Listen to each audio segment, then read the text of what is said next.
33조 2항. 자, 2항 내용 금지행위가 나왔는데 여기는 뭐냐면 누구든지 그랬어요. 자, 누구든지 시세에 부당한 영향을 줄 목적으로 다음 어느 하나에 해당하는 방법으로 개공등 업무를 방해해서는 안 된다. 그래서 우리가 33조 1항에서는 개업공인 중개사 등 이분들이 하지 말아야 할 거고, 이것은 누구든지 그랬잖아요. 일반인들이 하지 말아야 할 거예요. 그러니까 일반인들이 중개업소를 왕따시켜버리고 그러니까 이분들에게 하지 말라는 걸 규정을 하고 있는 거죠. 그리고 이 일반인들도 이런 행위를 했을 때 처벌을 받게 됩니다. 우리 공인중개사법에 의해서 처벌을 받는 거죠. 그래서 이제 이게 최근에 생겼죠. 그래서 이제 뭐 이렇게 강남 같은 데 비싼 아파트 같은 걸 주민들이 담합을 해서 저 개공에게 매물 내놓지 말자 이렇게 담합을 해볼 수 있잖아요. 그러면 이제 개공이 또 피해를 봐요. 일반인들이 피해를 보는 게 아니라. 그래서 이제 일반인들도 이런 행위를 하지 말라. 하게 되면 처벌을 받는다. 여기도 이제 전부 다 3년 이하 징역 3천만 원이고 벌칙 좀 이따 하겠지만 다 징역 벌금 들어갑니다. 자, 그러면 구체적으로 어떤 행위를 하지 말라? 이거 뭐 큰 내용은 없고요. 한번 간단히 봐드릴게요. 자, 안내문 온라인 커뮤니티를 이용하여 특정 개공에 대한 중개 의뢰를 제한하거나 제한을 유도하는 행위. 그러니까 특정 개공에게 물건 내놓지 말자. 우리 아파트에 해를 끼친 중개업소다. 그래서 의뢰를 제한하거나 또 주민들 제한을 유도를 해서 이런 행위를 하다 걸리면 처벌을 받게 되겠죠. 또 2번 안내문 온라인 커뮤니티를 이용하여 중개 대상으로 시세보다 현저하게 높게 표시 광고. 시세보다 또 특정 개공 등에게만 중개를 의뢰하도록 유도했어요. 그러니까 저 중개업소에 내놓으면 안 돼. 우리가 A 중개업소만 매물을 내놓자 우리 아파트 주민들은 뭐 이렇게 유도함으로써 다른 개공 등을 부당하게 뭐하는 행위, 차별하는 행위, 이런 행위도 하지 말라는 거죠. 이것은 의뢰인들이나 일반인들이 개공에게 이렇게 해를 끼치는 행위를 하지 말라, 이런 뜻입니다. 그 다음에 안내문 온라인 커뮤니티를 이용하여 특정 가격 이하로 중개를 의뢰하지 아니하도록 유도하는 행위. 자, 우리 아파트에서는 절대 매동 밑으로 내놓지 말자. 이렇게 자기들끼리 합의를 하는 행위. 이런 것도 하지 말라는 거고. 자, 정당한 사유 없이 개공 등은 중개 등의 정당한 표시 광고 행위를 방해하는 행위. 광고. 중개업소는 어차피 뭐 광고할 거 아니에요. 표시 광고를. 근데 이런 걸 방해를 해요. 그래서 이런 것도 하는 행위를 하면 안 된다. 그 다음에 개공 등에게 중개 대상물을 시세보다 현저하게 높게 표시 광고하도록 강요하거나, 우리 아파트는 높게 강요해야 된다고 대가를 약속하고 시세보다 현저하게 높게 표시 광고하도록 유도하는 행위. 일정한 대가를 줄 테니까 좀 높게 광고 좀 해주세요. 이렇게 유도하는 행위, 이런 행위를 하지 말라는 겁니다. 자, 그래서 이 33조 2항은 주로 일반인들이 하지 말아야 할 사항입니다. 자, 그러면 우리가 이제 금지 행위를 지금까지 다 공부를 했어요. 33조 1항하고 2항. 그러면 금지 행위를 했을 때 효과 몇 가지를 봐드릴 건데, 거래계약 효력은 어떻게 되냐? 유효합니다. 결론은 말하면. 생각을 해보세요. 아까 우리가 중개 보수를 더 받지 말라고 했어요. 근데 중개 보수를 더 받았다고 해서 계약이 무효가 된 건 아니에요. 계약은 유효입니다. 다만 초과 보수에 대한 처벌만 받는 거죠. 처벌만 받는 것이지 계약은 전혀 관계없어요. 보수 더 받더라도 매매 계약이랄지 임대차 계약 효력은 관계가 없다는 거. 또 하나, 금지 행위를 했을 때, 그러니까 아까 거짓말을 하지 말라 그랬죠. 거짓말을 해서 중개하지 말라는데, 그래서 손해가 발생할 수도 있고 안 할 수도 있어요. 그렇죠? 거짓된 언행을 해서 손해가 발생하면 거기에 대한 손해배상은 별도로 져야 돼요. 이게 처벌받는 건 별개예요. 우리가 이제 거짓된 언행을 해서 금지행위 위반했을 때는 등록이 취소될 수도 있고 징역 벌금이 들어갈 수도 있잖아요. 처벌받는 건 별개로 하더라도 또 거기에 대한 손해까지 발생했다 그러면 손해배상은 별도로 져야 돼요. 그러니까 손해가 발생하지 않으면 금지행위로 처벌만 받는 거고, 손해가 발생하면 거기에 대한 별도 손해배상까지 별도로 또 져야 돼요. 이건 별개의 문제입니다. 그래서 손해가 발생하면 별도로 손해배상을 진다는 거. 자, 그 다음에 제재, 행정처분. 개공이 33조 1항입니다. 33조 1항 금지행위를 했을 때는 등록이 취소될 수가 있어요. 임의적이란 말이 취소될 수도 있고 안 될 수도 있다. 자, 이런 뜻이고, 또 임의적 등록 취소는 전부 업무정지 사유가 되거든요. 그러니까 등록 취소 안 하고 업무정지 내릴 수도 있다 이 말이고, 서공이 금지행위 33조 1항을 위반했을 때는 자격정지 사유가 됩니다. 그거 알아두시면 돼요. 그 다음에 징역벌금도 있어요. 33조 1항 금지행위에서 중개 대상을 매매를 업으로 하는 행위 하지 말라고 아까 배웠고요.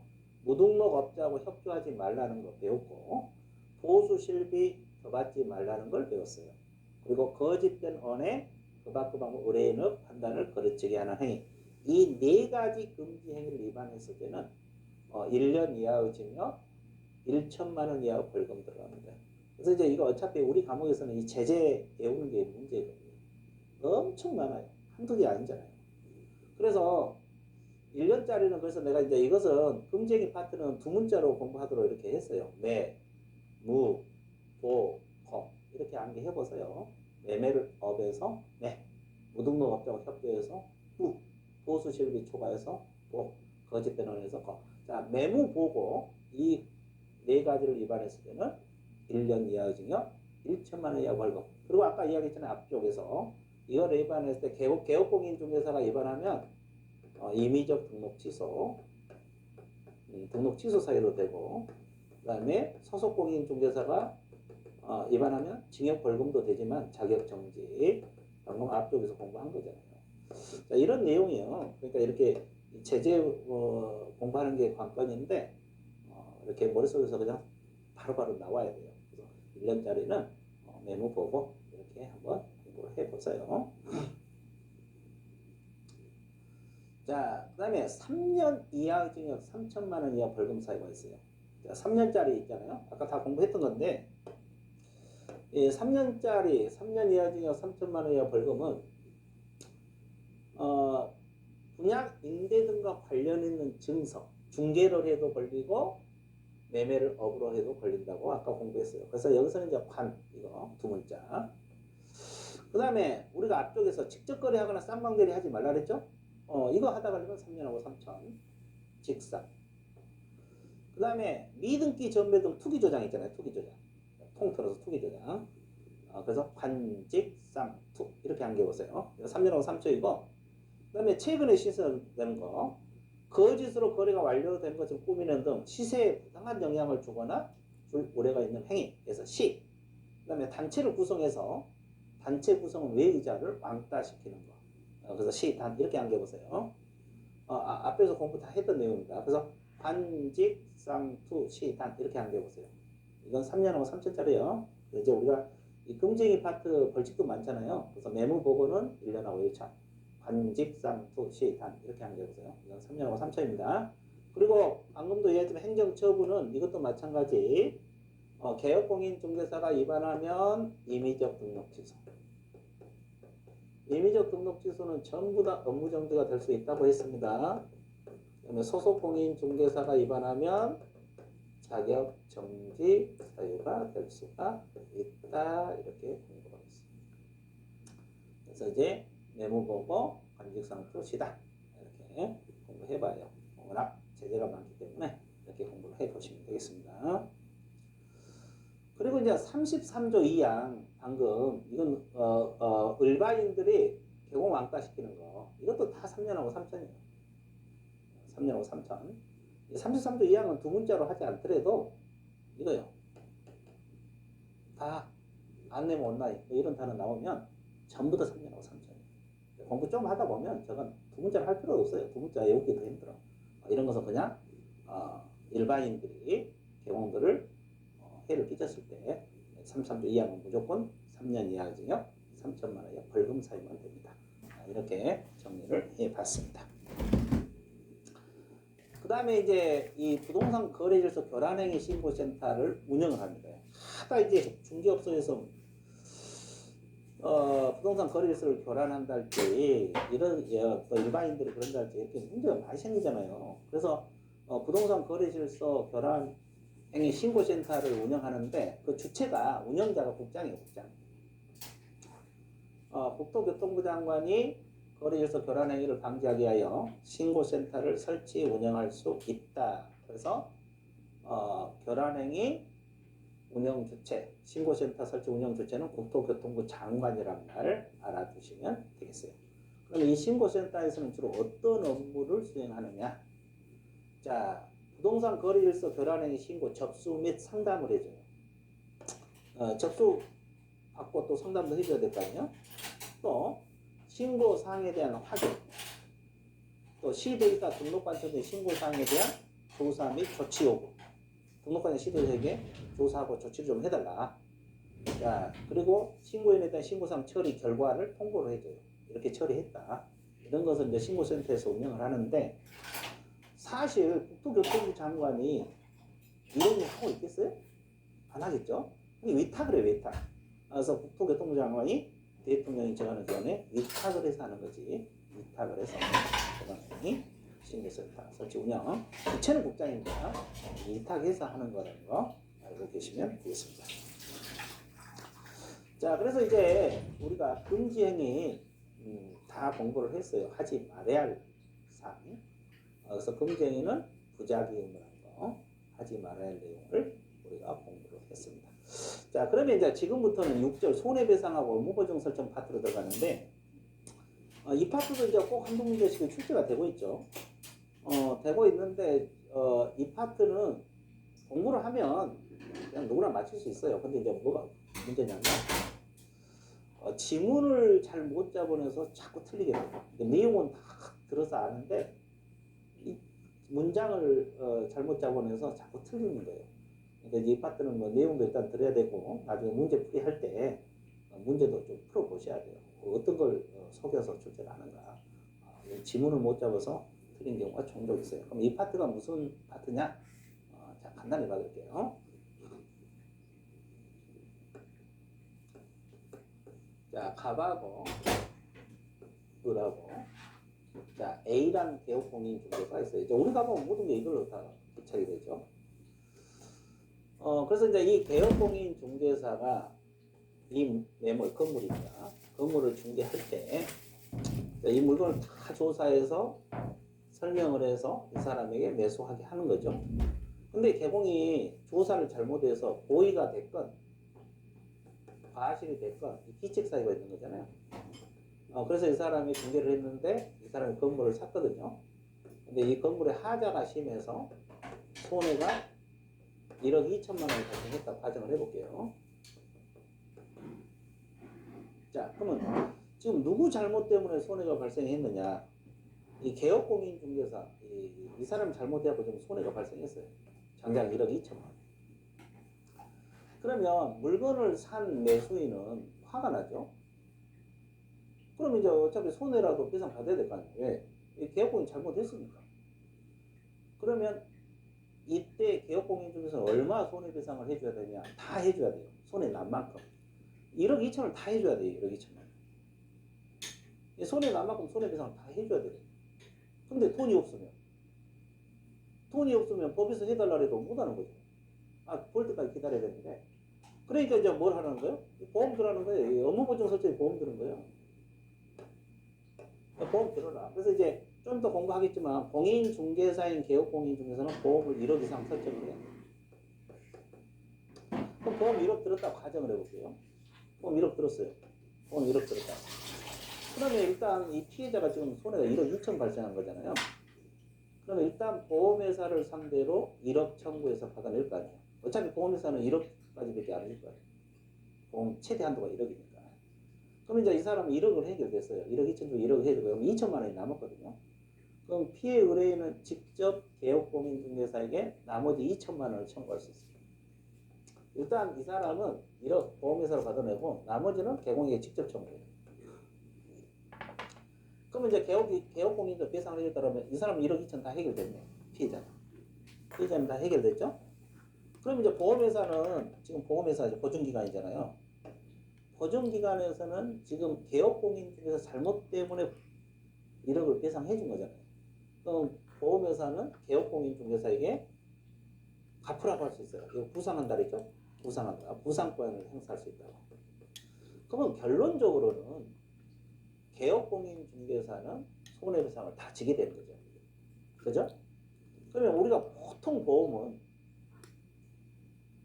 부상 안 들어와요. 여러분들 자동차 보험 부상 들어옵니까? 사고 쳐지면 이제 보험료만 올라가지 회사에서 보험회사에서 부상권 행사하지 않잖아요. 일반적인 보험은 부상 안 들어와요. 근데 이 보험은 왜 이 보증만 해주는 거예요. 보증만 해줘. 여기서 말한 보험은 우리 중개사법에서 말한 보험은 왜 그러냐면 이 보험 성격이 뭐라고 표현을 했냐면 여기서 보험은 개공 자신을 위한 보험이 아니다. 이 타인을 위한 보험 성격은 의뢰인들을 위한 보험이에요. 갑하고 을을 위한 보험이에요. 그러니까 부상이 들어온 거예요. 그럼 이제 뭐 공부하시는 분들은 왜 보험 들었는데 그럼 보험 뭐하러 들어 이렇게 이야기해요. 그죠? 그럼 보험 뭐하러 들어? 왜냐하면 자기를 위한 보험이 아니야. 이거 남을 위한 보험이에요. 그래서 결국은 보증만 해주는 거예요. 그러니까 결국은 개업공인중개사는 책임을 다 지게 되는 거지. 그래서 이제 이 파트가 이거예요. 이게 전부예요, 사실은. 이것을 하나씩 분석을 해서 이것은 이제 하나씩 분석을 해서 우리가 공부를 하는 거지. 그러면 생각해 보세요. 갑자기 중개업을 떨어졌네. 돈 배상해줘야겠다. 근데 다 하고 있잖아요. 중개업을 하고 있잖아요. 자, 봐보세요. 그럼 무조건 손해가 났을 때 손해배상 해줘야 되냐? 아니죠. 이 손해배상 책임 성립 요건이 충족이 돼야죠. 요건이 충족이 돼야 되는데, 첫 번째가 중개 행위가 있어야 돼요. 첫 번째 요건이 중개 행위가 있어야 된다. 중개 행위가 있어야 된다.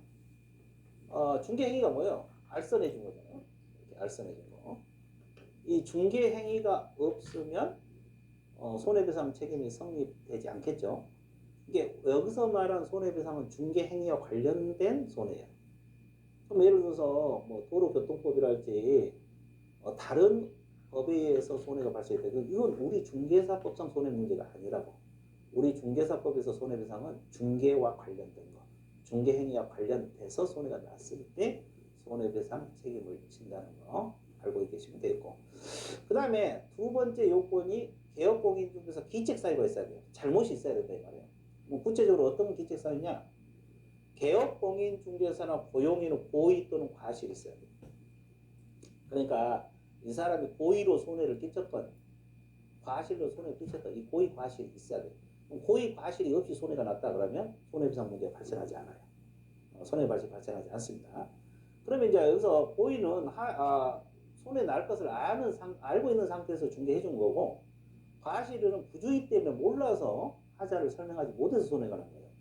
그럼 여기서 과실 개념을 범위를 알아야 되는데 중과실로 손해를 끼쳐도 손해배상을 져야 되고 경과실로 손해를 끼쳐도 손해배상을 져야 됩니다.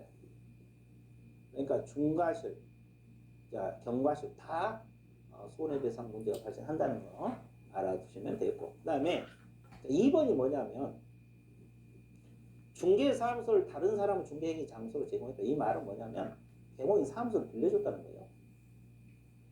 개업공인에서 사무소를 빌려줬는데 빌린 사람이 빌려준 사무소에 와가지고 나중에 중개를 하다가 손해가 발생했어. 그러면 사무소 주인도 책임을 져라 이 말이에요. 사무소 주인, 이 사람도 책임을 져야 됩니다. 그러니까 사무소는 절대 빌려주면 안 된다는 결론이 나와요. 이건 무과실 책임이에요. 이 위에 것은 고의나 과실이 있어야 되는 과실 책임 성격을 갖고 있는 거고, 사무소 빌려준 것 때문에 손해 발생한 것은 무과실 책임 성격을 갖고 있거든요. 그러니까 개업공인중개사는 빠져나갈 길이 없어. 사무소 주인은 만약에 사무소 빌려줘갖고 사고 터지면 빠져나갈 길이 없습니다. 감독은 잘했든 잘못했든 무조건 손해배상을 해줘야 돼요. 그러니까 결론은 뭐예요? 사무소 빌려주면 안 된다는 거예요. 사무소 빌려줘갖고 괜히 사고 터지면 사무소 주인인 개업공인중개사는 손해배상을 져야 된다 이 뜻입니다. 그래서 1번은 과실 책임 성격, 2번은 무과실 책임 성격. 이것도 알아두셔야 되고, 그 다음에 이 기책 사유로 거래 당사자, 매도인이나 매수인을 말했죠. 재산상 손해가 발생해야 돼요. 그러니까 아까 여기 1억 2천이라지 재산상 손해가 발생해야지. 정신적 그러면 생각해보세요. 1억 2천 발생하면 잠이 안 와. 내가 저 개공 때문에 1억 2천이라는 손해 발생했다. 잠이 오겠어? 한 달간 잠을 제대로 못 잤어. 그러면 재산상 손해 1억 2천하고 정신적 손해 3천만 원, 위자료까지 해서 1억 5천 달러 이렇게 주장할 수도 있잖아요. 근데 우리 공인중개사법에서는 명문으로 재산상 손해라고 못을 박았어요. 그러니까 정신적 손해까지는 배상을 안 해줘. 그러니까 보험회사도 정신적 손해는 배상을 안 해줍니다. 그러니까 그렇다고 정신적 손해를 전혀 배상 못 받는 게 아니고 그래도 배상 받고 싶다 그러면 민법에 의해서 입증을 해가지고 받아낼 수 있어요. 근데 우리 중개사법상은 재산상 손해라고 못을 받고 있기 때문에 정신적 손해까지는 배상을 해주지 않는다는 걸 알아두시면 되고, 그 다음에 개공 기책 사유하고 손해 발생 사이에 인과관계가 있어야 돼요. 그러니까 개공 기책 사유로 손해가 발생해야 된다. 다른 원인 때문에 손해가 발생하면 인과관계가 없어요. 그래서 책임을 안 집니다. 그럼 인과관계 입증 책임은 누가 져야 되느냐? 피해자가 져야 합니다. 피해자. 개공이 책임을 진 게 아니라 피해자. 뭘 입증해야 되냐?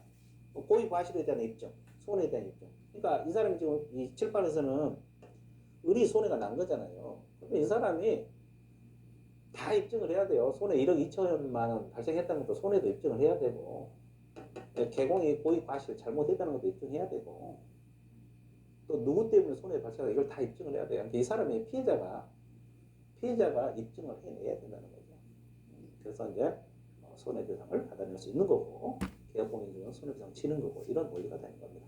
그래서 손해배상 책임 성립 요건, 이 성립 요건이 충족이 돼야 손해배상을 청구할 수 있는 겁니다.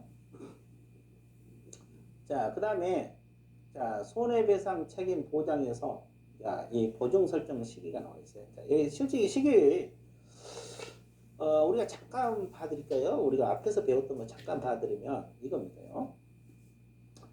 우리가 앞에서 이 시기 공부하기 위해서 내가 잠깐 봐드릴게요. 우리가 앞에서 뭘 배우냐면 등록 절차를 배웠어요. 등록 절차. 자, 가장 먼저 등록 요건을 구비를 해서 등록 관청에다가 등록 신청을 하게 됩니다. 그러면 구비 서류 검토할 것이고, 이상이 없으면 등록 처분 및 통지를 해준다고 배웠어요. 앞쪽에서. 그리고 나서 업무 보증을 설정을 한다. 이게 보험 드는 거예요. 이거에 들어야만이 등록증이 나온 것이고, 등록증 교부받고 나서 업무 개시 이렇게 한다고 앞쪽에서 배웠습니다. 절차인데, 이 시기는 어차피 중개업 하게 되면 계약서 쓰고 중개업을 할 게 아니에요. 그러니까 결국 보험은 이 업무 개시 전까지 들어야 되겠어요. 업무 개시 전. 그럼 업무 개시가 여기잖아요. 이 시점이잖아요. 이 시점인데, 근데 보험을 안 들면 등록증을 안 줘. 그러니까 결국은 등록증 받고 바로 업무할 수도 있잖아요. 그래서 이제 이 보증을 설정해야만이 등록증을 줍니다. 바로 하면 업무 개시 전이 되겠죠. 그래서 보험은 업무 개시 전인데 앞에 시점이 있는 게 앞에 시점. 뒤에는 어차피 이때까지 보험 들어야 돼요. 앞에 시점은 처분 시부터입니다. 이때부터 업무 개시 전이라 그랬어요. 신청 시가 아니라 그랬어요. 여기서 여기까지는 보험 안 들어도 관계없어요. 그래서 이 업무 보증, 보험 드는 시기는 이때부터 업무 개시 전 아무 때나 들면 돼요. 아무 때나 들면 되는데 하여튼 업무 개시 전까지는 보험을 설정해라. 왜? 업무 시작하면 계약서 쓰고 확인 설명하고 중개업무 시작이 되는 거잖아요. 근데 거기서 만약에 잘못하고 사고 터지면 배상을 해줘야 되는데 보험이 안 들어있으면 안 되기 때문에 결론적으로는 업무 개시 전까지 보험 들어. 그래서 이제 이 업무 개시 전 이 지문 반드시 기억을 해 주셔야 되고, 그다음에 여기서 개설 등록을 한 때 그러죠. 이건 등록 처분 통지시를 말합니다. 처분 통지시를 말한다는 거. 이때부터 업무 보증을 설정을 하라. 자, 그러면 우리가 이제 법인 개공 중에는 법인은 사무소를 여러 개 둘 수 있거든요. 분사무소를 열 수 있어요. 분사무소도 계약서 쓰고 중개업무를 할 거 아닙니까요? 그럼 분사무소는 언제까지 보험을 들어야 되냐? 분사무소 설치 신고 전입니다. 자, 이건 업무 개시 전이 아닙니다. 왜 이걸 주의해야 되냐면,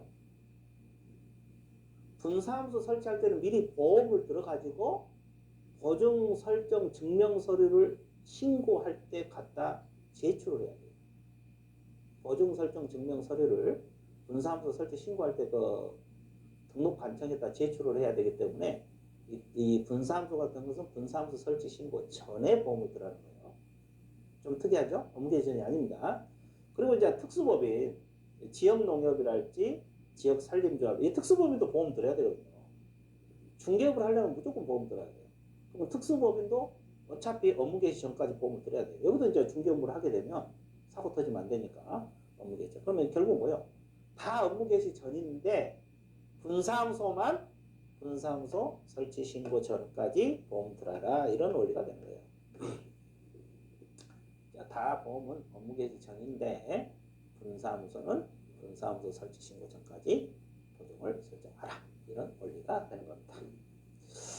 자, 그 다음에 보증 설정 금액을 보아드릴게요. 자, 이 보험은 모든 개공이 다 들어야 돼요. 이게 뭐 공인중개사인 개공이 됐건 법인 개공이 됐건 중개인이 됐건 다 보험 당연히 들어야 되고, 아까 특수보험도 보험 들어야 된다, 다 들어야 되고. 자, 그러면 보험 설정 금액 볼게요. 법인은 2억입니다.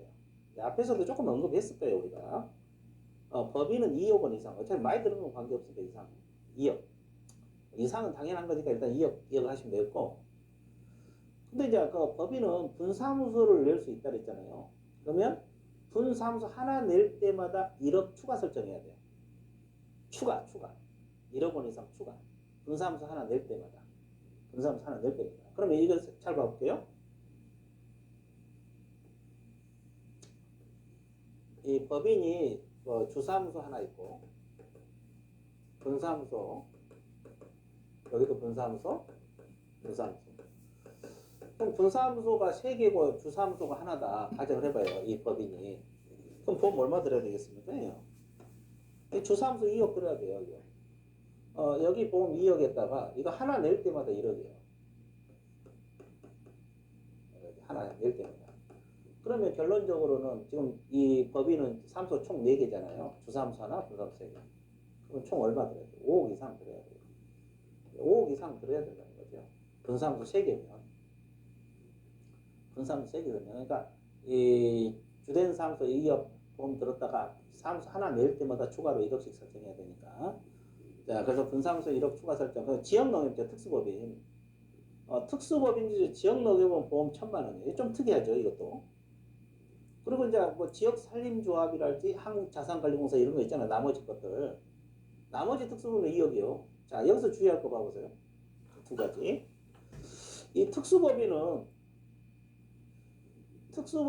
지역농협만 1,000만 원이에요. 그럼 나머지는 다 2억이에요. 지역산림조합도 2억이라고. 같은 지역이란 말이 들어가는데 2억이라고. 왜 그렇게 차이가 나겠어요? 지역농협은 1,000만 원인데 왜 지역산림조합은 2억이나 들어야 되냐고. 그 이유는 이것 때문에요. 이 지역농협은 우리 중개사 법령에서 1,000만 원 보험 들어가는 법 규정이 있어. 근데 나머지 이것은 우리 공인중개사 법령에 규정이 없어요. 우리 법에. 우리 공인중개사 법령에 아무런 규정이 없다고. 규정이 없어서 보험 안 들어야 되냐? 그건 아니에요. 보험 들어야 돼. 왜냐하면 중개업을 하면 무조건 보험 들어야 돼. 그러니까 왜 그러면 2억이냐? 일반 법인. 일반 중개법인을 준용해서 2억이에요. 이걸 따라서. 특수법인 중에서 별도 규정이 없는 것들 있잖아요. 일반 법인 법 규정을 따르게 돼 있어요. 준용한다는 말을 쓰죠. 그래서 이걸 따르기 때문에 지역농협은 1,000만 원이지만 지역산림조합이랄지 한국자산관리공사랄지 산업단지관리기관이랄지 이런 건 2억이 되는 겁니다. 그냥 외운 것보다는 왜 그런가를 알고 들어간 게 훨씬 효율적이고요. 나중에 문제가 응용해서 나오더라도 볼 수가 있는 거고. 그래서 왜 2억인지를 알고 있는 게 기억하기도 편하고 좋을 겁니다. 반드시 기억을 해 주시면 좋겠고요. 그 다음에 개인 개공 있잖아요. 개인 개업 공인중개사. 이건 1억이에요. 1억. 그러니까 여러분들이 이제 법인 안 만들면 다 이거 할 거 아니에요. 3번. 합격하고 사무소 낼 때 다 개인 개공을 할 거 아니에요. 중개사무소 낼 때. 보험 1억 들어야 돼요. 그죠? 그리고 이제 4번이 뭐냐면 사고가 터졌을 때 개공은 보증 한도 내에서만 지는 것이 아니라 전액 져야 돼요. 이게 주어를 잘 봐야 돼요. 개공은 전액 배상이에요. 보증 설정 한도 1억 들었더라도 뭐 2억 발생해서 2억 다 져야 돼요. 근데 보험회사는, 즉 보증기관은 보증 설정 한도 내에서만 집니다. 보증 기간은 보증 설정 한도 내 이렇게 해야 맞는 거고, 개업공인중개사는 손해 난 만큼 전액 지게 된다는 거. 이런 문제 풀 때 주의해 주셔야 돼요. 자, 그다음에 보험 종류가 있어요. 업무 보장 종류. 그러면 어떤 보험을 들어야 되느냐? 이제 우리는 이걸 공부할 건데, 이건 뭐 크게 공부할 건 없고, 셋 중 하나 아무거나 가입하면 돼요. 보증보험에 가입하든 공제, 이건 협회에서 운영하죠. 공탁하든. 자, 보세요.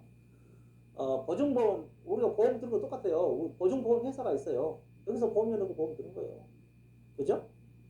그리고 공제는 공인중개사 협회에서 운영합니다.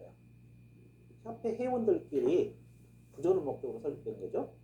공탁은 법원에서 해요. 돈을 맡기는 거예요. 그런데 차이가 뭐냐면요. 이 두 가지는 보험료 내고 보험 드는 거고, 이건 돈을 맡겨야 돼요. 그러니까 2억 보험 들어가면 공탁은 2억 맡겨야 되고, 1억 보험 들어가면 1억 맡겨야 돼요. 근데 보증보험하고 공제는 보험료 내면 돼. 그러니까 일단 돈이 없어도 중개업을 할 수 있는 거예요. 보험료만 있으면. 왜? 일단은 회사에서 보증을 해주고 나중에 구상 들어들어야 일단 보증을 해주잖아요. 대부분 공탁은 잘 안 해. 왜냐하면 공탁은 돈도 맡겨야 되지만 중개업을 그만뒀을 때 마음대로 못 찾아가. 3년간 못 찾아가. 그래서 이 공탁금은 모르겠죠. 폐업하거나 중개업 그만두거나 사망했을 때 3년 이내 못 찾게 돼 있어요. 왜 그런 규정을 뒀을 것 같아요? 예를 들어서 폐업하고 공탁금을 찾아갔는데 사고가 나중에 발생, 아니 이게 옛날 발생했는데 모르고 있다가 나중에 알았어. 그럼 돈이 없잖아, 공탁금이. 그럼 피해자는 배상 받을 길이 없기 때문에 공탁금은 폐업 사망한 날부터 3년간 회수할 수 없도록 규정이 되어 있다는 거. 그래서 이 세 가지 중에 아무거나 가입하면 돼요. 그래서 대부분 보증보험이나 공제를 많이 가입하고 있어요. 물론 공탁하신 분도 있겠죠. 공탁금 하신 분 있지만 일반적으로 개인들은 거의 다 보증보험이나 공제를 많이 가입해서 이용하고 있습니다. 하여튼 아무거나 가입해서 하면 돼요. 일단 보험은 들어야 되니까 셋 중 하나. 그 다음에 보증 설정 신고가 나와 있어요. 자, 그럼 이제 보험 들었어도 자 생각해보세요. 방금 우리가 보험은 보증보험회사나 공제조합이나 공탁기관에 한다 그랬잖아요. 그러면 그 마포 구청장이랄지 이런 등록 관청에서는 알 길이 없어요. 개업공인 중에 보험을 들었어도 보험 들었는지 아닌지 모른다고. 그럼 어떻게 해야 돼요? 신고를 해줘야 돼요. 그러니까 개공이 개설 등록할 때는 업무 개시에는 보증 설정 증명서류. 우리가 보험 들면 보험 증서 나오잖아요. 공제조합하면 공제 증서 나오고 공탁하면 공탁 증서 나와. 그러면 4번 원본은 사무소 게시해야 되잖아요. 사무소 게시하니까 4번을 갖추어서 등록관청에 여기서 신고는 보증 설정 신고예요. 보험 들었다고 신고하는 거예요. 보험 들었다고 보증 설정 신고를 하게 되는 겁니다. 왜? 관청에서 모르잖아요. 보험회사하고 보험 들었는데 관청에서 어떻게 알겠어요? 그러니까 본인들이 이 보험증서 4번 증빙서를 갖춰서 등록관청 마포구청장에다가 또는 강남구청장에 신고를 하라고. 이건 보험신고입니다. 근데 그러면 불편하잖아요. 그래서 이제 보험회사에서 즉 보증기관에서 보험 들었다고 직접 알려줘. 그럴 때는 신고를 생략할 수 있어요. 그럼 결국 뭐예요? 원칙은 자기들이 보증 설정을 해갖고 신고하는 게 원칙. 그런데 보험회사에서 직접 통보해주면 신고를 생략할 수도 있다는 거예요. 그래서 요즘 불편하니까 뭐 보험회사에서 통보해주는 게 많겠죠. 그 다음에 특수법인도 마찬가지 똑같습니다. 특수법인도 보증 설정 신고를 해야 돼요. 이게 똑같이. 그리고 여기도 직접 통보해주면 신고를 생략할 수 있다. 뭐 특수법인 외에는 아니야. 똑같은 방법으로 보증 들고 보증 설정 신고를 해주면 된다는 거 여러분들이 알고 계시면 되겠습니다. 그 다음에 이제 이 재설정 신고, 자, 올해 31회 때도 이게 출제됐던 문제인데, 이 두 가지 지문으로 떴잖아요. 재설정. 보험이 끝나면 재설정해야 되잖아요. 우리가 이제 뭐 자동차 보험도 마찬가지고, 기간 만료로 인한 재설정은 만료일까지 설정합니다. 보증기간이 끝나서. 보증기간 만료. 이걸 외워야 되겠죠. 설정하고 증빙서를 갖춰서 등록받을 신고. 이때도 통보하면 신고를 원리는 똑같아요. 근데 이제 이 만료일까지를 알아야 돼요. 자, 여기다 그려볼까요? 자, 보증보험을 1년 계약을 했어요. 보통 1년 단위로 많이 계약을 하는 거예요. 왜냐면 중간에 폐업할 수도 있고, 그러니까 뭐 2년 계약해도 되지만 1년 단위로 많이 계약을 해요. 근데 여기서 보증이 끝나버려요. 여기서. 그러면 여기서 끊기면 안 되잖아요. 이 끊긴 상태에서 만약에 보험 사고가 터졌다 그러면 보험이 없으니까 이 만료일 이때까지 재설정하라는 거지. 만료일까지 이때까지 재설정 신고하라는 거예요. 그죠? 물론 이때도 마찬가지 통보해주면 신고 생략할 수 있고, 근데 공탁이 있잖아요. 이 공탁 같은 경우는 돈을 맡기는 것이잖아요. 이게 기간이 없어. 그러니까 이 재설정 규정이 적용되지 않는다. 그래서 이 재설정에 대해서 문제가 나오면 보증보험하고 공제에서만 나오는 거예요. 보증보험하고 공제에서만 만료로 인한 재설정, 만료로 인한 재설정이 나오는 것이 공탁이라는 단어가 들어가면 안 됩니다. 그러니까 이 만료로 인한 재설정은 딱 두 가지만 하면 돼요. 만료일까지 재설정한다 이거 하나하고 공탁은 제외된다. 이 두 가지. 엉뚱한 거 공부하지 말고 이 두 가지만 하면 돼요. 재설정은 만료일까지 하고 공탁은 들어가지 않는다. 이거 말하면 돼요. 엉뚱한 거 공부하고 있으니까 맨날 틀려요. 그 다음에 이제 변경신고가 뭐냐. 이것도 이제 31회 때 출제가 된 건데 이것은 이제 설명하면 이거요. 저거하고 틀리게 이거 보세요. 이 보증보험 1년 계약을 했어요. 보험회사하고 1년 계약을 했는데 보통 1년 단위로 계약 많이 하니까 근데 누가 봉제가 좋다라니까 6개월 만에 6개월 정도 됐거든요. 봉제로 탁 바꾼다. 가정을 해봐요. 그럴 수도 있겠죠. 그러면 이때는 언제까지 신고를 해야 되냐, 보험들을 신고해야 되냐 이거요. 자, 이런 경우는 이미 설정한 보증 효력 있는 기간 중에 이 단어를 외워야 돼요. 여기는 만료일을 외워야 되고 여기는 효력 있는 기간. 이 말은 뭐냐면 보증이 끊기면 안 된다는 거예요. 끊기면 안 된다. 보증이 끊기면 안 된다. 그럼 어떻게 해야 되냐? 자, 6개월 만에 공제로 바꾸고 싶다. 그러면 먼저 공제를 가입해야 돼요. 그리고 보증보험을 해지하라 이 말이에요. 먼저 보증보험 해지하고 가입하면 끊겨볼 수 있잖아요. 그 사이에 뭐 보험사고 터져올 수 있고. 그러니까 먼저 공제 가입하고 이걸 해지하라.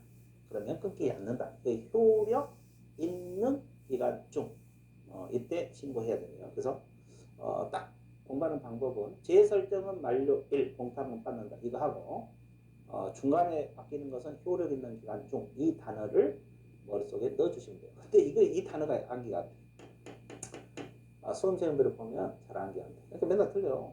지금이야 기억하지. 일주일만 지나면 다 잊어먹어. 한 문장도 안 되고. 자꾸 반복해서 보는 수밖에 없어요. 방법이 없어요. 자, 그 다음에 이제 이 보험 들었잖아요. 그럼 사고가 발생하면 보증보험을 지급해야 돼요. 보험회사에서 지급하겠죠. 자, 그러면 이 절차를 간단히 보면 의뢰인이 손해배상금으로 보증보험 공제 공탁금을 지급받고자 하는 경우는 손해배상 합의서, 합의가 있으면 합의서 있을 거 아니에요. 또 화해가 이루어지면 화해해줘서, 또 판결, 재판까지 갔으면 판결문 사본, 이에 비슷한 서류, 준하는 서류 첨부해서 보증기관에 직접 청구합니다. 그러니까 이 보험금 청구할 때는 의뢰인이 보험회사에 직접 들어가는 거예요. 의뢰인이 직접 청구하는 거예요. 의뢰인이 이런 서류를 가져서. 왜냐하면 보험증서 다 받았잖아요. 의뢰인들이.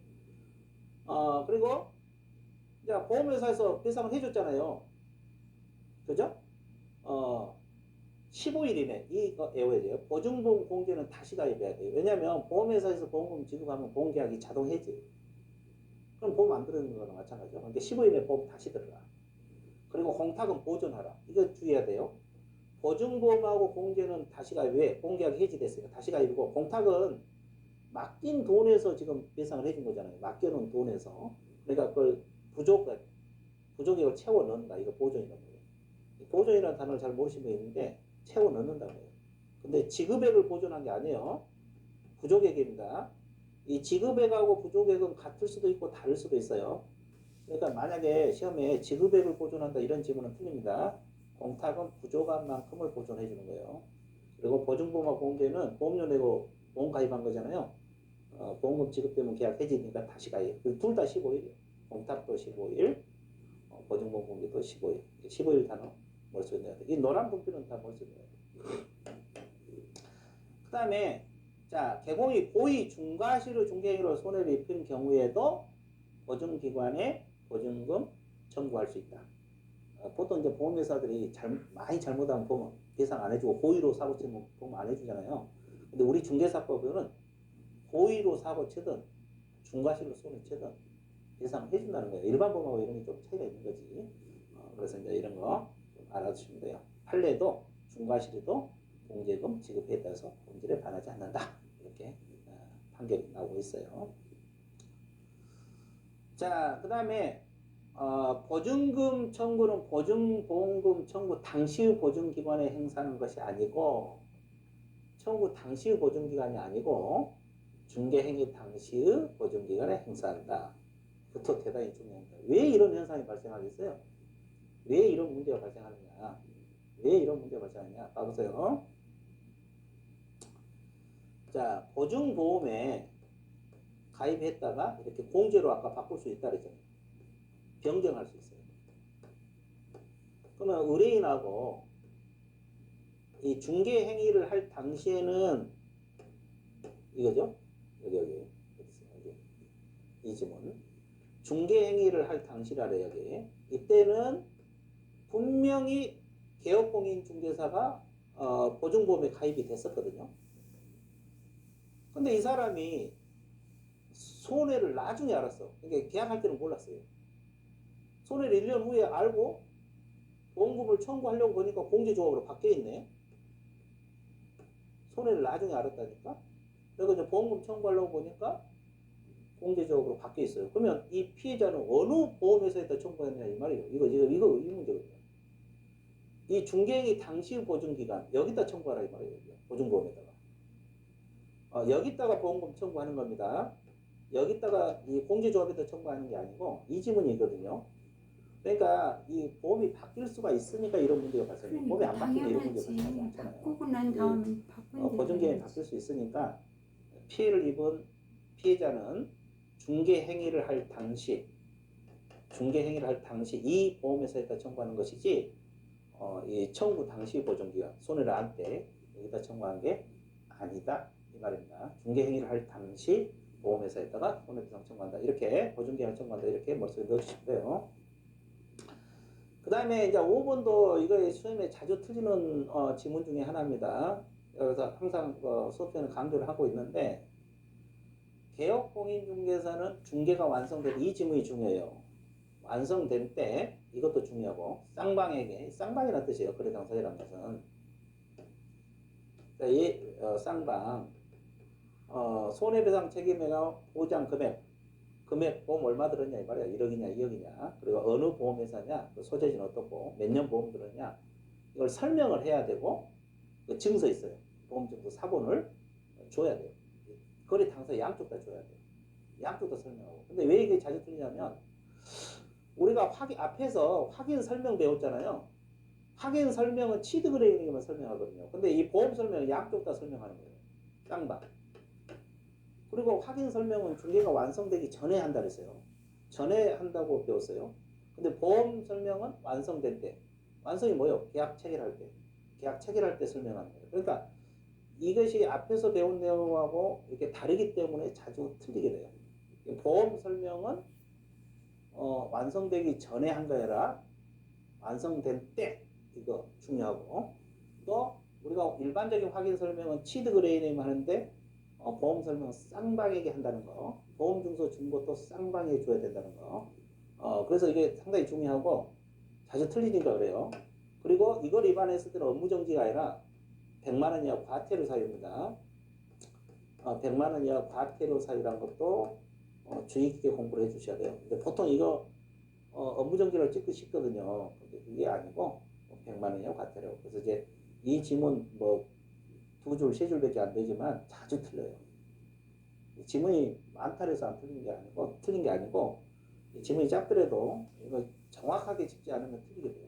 그러니까 이거 100만 원 과태료 세 가지 완성될 때 한다는 거 쌍방이 한다는 거 100만 원의 과태료 한다. 이 세 가지만 딱 머릿속에 기억하면 절대 안 틀려요.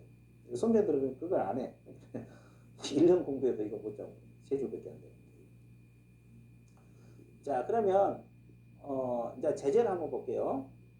개업공인중개사 손해배상 책임 보장이나 조치를 이행하자고 업무를 했다. 이 말은 보험 안 들고 했다 이 말이에요. 보험 안 들고. 보험 안 들고 하면 등록을 취소당할 수도 있고 업무정지 받을 수 있어요.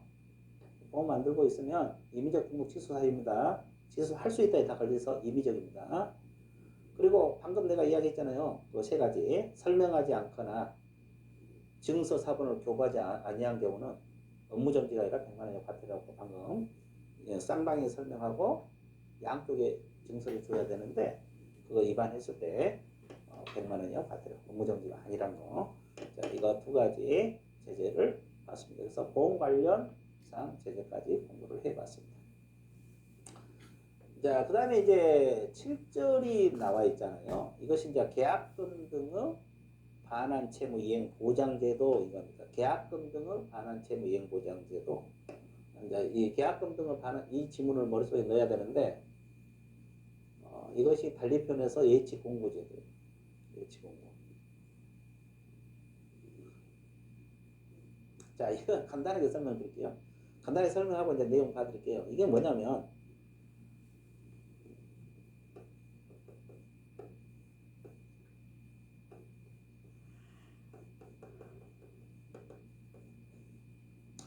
자, 우리가 일반적으로 매매 같은 거 1억에, 이 건물을 1억에 사고 팔았다 가정을 해볼게요. 그러면 가장 먼저 계약금 넘어갈 거 아니에요. 일반적으로 이제 물론 일시불로 할 수도 있겠지만 부동산은 이제 단위가 크기 때문에 일반적으로 계약금 한 1,000만, 10% 정도 하니까 중도금 4천,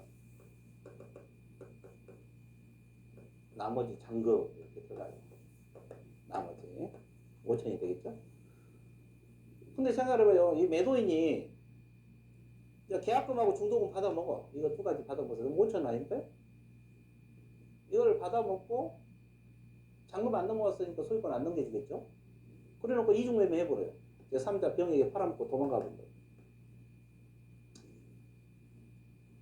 일단 을은 계약금하고 중도금까지 5천을 줬어요.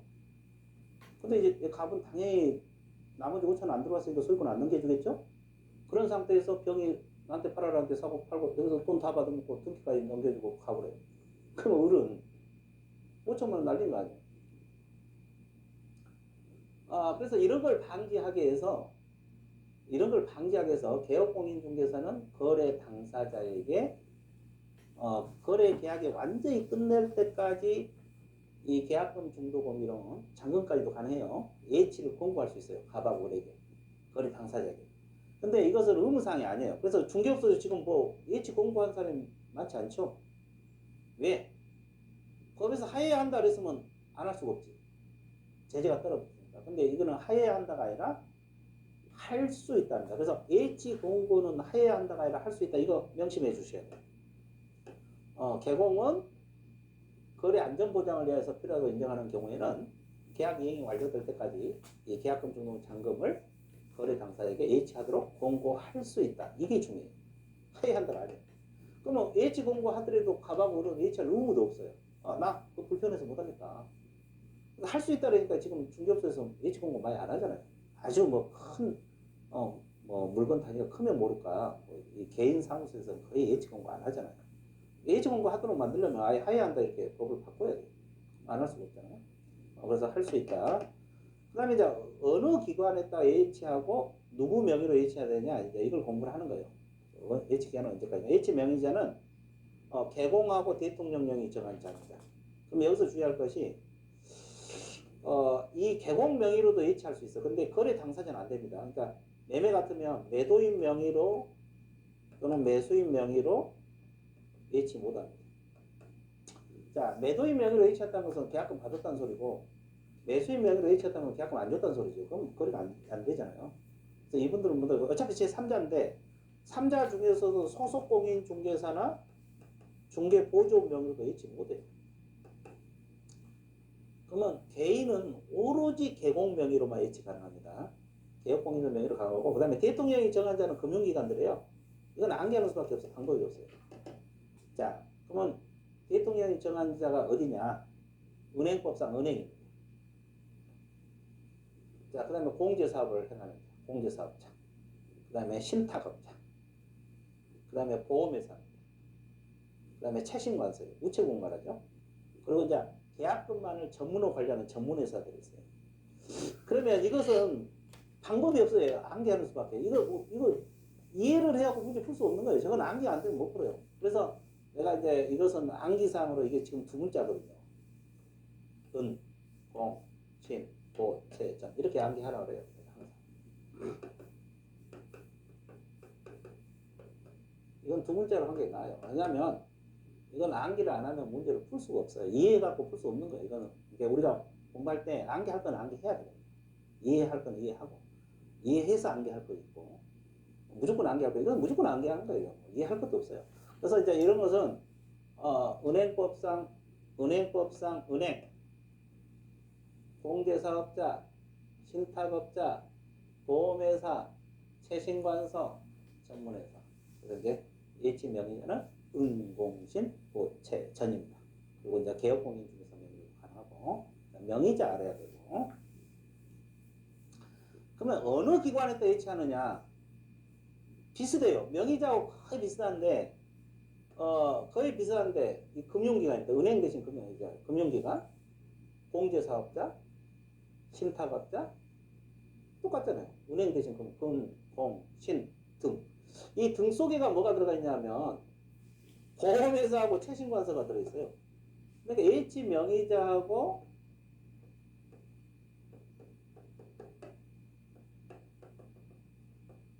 H 명의자하고 H 기관하고 거의 비슷합니다. 그래서 금, 공, 신, 등 이렇게 암기하시면 돼요. 이 등 속에는 보험회사하고 채신관서가 들어갑니다. 이렇게 정리해 주시면 되고 그럼 뭘 H해야 되느냐? H 대상금은 계약금만 H할 수도 있고 중동, 잔금 다 H할 수 있어요. 잔금까지 H 가능합니다. 잔금까지도 H 가능해요. 그리고 셋 중 다 할 수도 있고 일부나 전부. 그러니까 이 계약금만 H할 수도 있고 이렇게 H할 수도 있고 이렇게 다 H할 수도 있고 전부 H할 수도 있고 그중 일부만 H할 수도 있다. 자, 이렇게 정리를 해주시면 되고 그 다음에 H 기간은 언제까지냐? 거래계약 이행 완료입니다. 거래계약 완료가 아니에요. 이행 완료라는 것은 등기까지 다 넘어갈 때 완전히 끝났을 때까지 예측 가능하다. 그러니까 거래계약 완료가 아니라 거래계약 이행 완료. 자, 여기까지 기간은 거래 이행 완료될까지 가능하다. 그 다음에 이제 계약금 등의 사전 수령이 나와 있는데 자 생각을 해보세요. 원래 그 물건을 팔면은 매도인들이 계약금 먼저 받고 중도금 먼저 받잖아요. 근데 H가 돼 있잖아요. 지금 은행에다가. 근데 예를 들어서 파는 사람도 그 돈 받아고 또 집 사고 오거든요. 자기가 그 계약금 받아고 또 그 자기도 계약금 걸어야 되니까 이래야 되는데 은행에 H 돼 있어요. 그러면 그 돈을 찾아갈 수 있는 방법이 있다. 그 돈을 찾아갈 수 있는 방법이 있다 이 뜻이에요. 그럼 어떻게 하면 찾아가느냐 이거예요. 이게 이제 사전 수령 제도인데 계약금 등을 예치한 경우 매도인, 임대인 등 계약금 등을 수령할 수 있는 권리가 있는 자는 당해 계약을 해지한 때 계약금 등의 반환을 보장한 내용의 금융기관 보증보험에서 발행하는 보증서를 예치 명의자에게 교부하고 계약금 미리 수령할 수 있다 그랬는데 여기서 공부할 것은 어차피 이게 법 조문이거든요. 법 조문 31조 제2항 조문인데 어차피 이 조문 가지고 문제가 출제가 될 거예요. 그래서 이제 이 보증서 발행기관이 이겁니다. 이 금융기관하고 보증보험회사 보증서 발행기관 머릿속에 넣어야 되고 그리고 보증서를 누구에게 제시하고 찾아가나 이거 시험 자주 나와요. H 명의자입니다. 이 명의자에게 교부하고 미리 찾아갈 수가 있어요.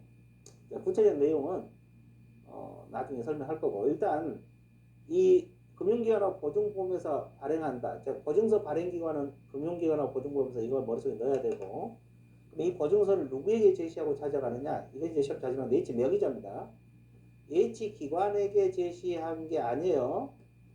근데 문장으로 보면 H 기관에게 제시한다가 맞는 것 같거든요. 그래서 수험생들이 이제 잊어먹잖아요. 그럼 상식으로 풀어. 상식으로 풀다 보면 H 기관에게 교부하고 계약금을 미리 수령할 수 있다면 좋다 맞다고 찍는데 그 틀린 거예요. 어차피 이 사람 명의로 H가 돼 있기 때문에 이 보증서는 H 명의자에게 교부하고 찾아가는 거예요. 우리가 이제 상식적으로 문장으로 보면 H 기관이 맞는 거 같잖아요. 어차피 기관에 H가 돼 있으니까. 그게 아닙니다. 그래서 이제 이걸 주의해 줘야 돼요. 그래서 이 조항에서 공부할 건 딱 두 가지. 금융기관하고 보증보험사. 이게 보증서 발행기관이라는 거.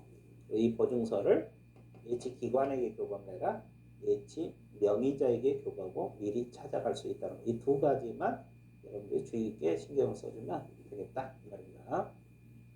자, 이렇게 해서 이 시간에 주 내용은 보험하고 손해배상 파트 이것하고 계약금 반환 채무 이행 보장 이걸 주 내용으로 공부를 했습니다.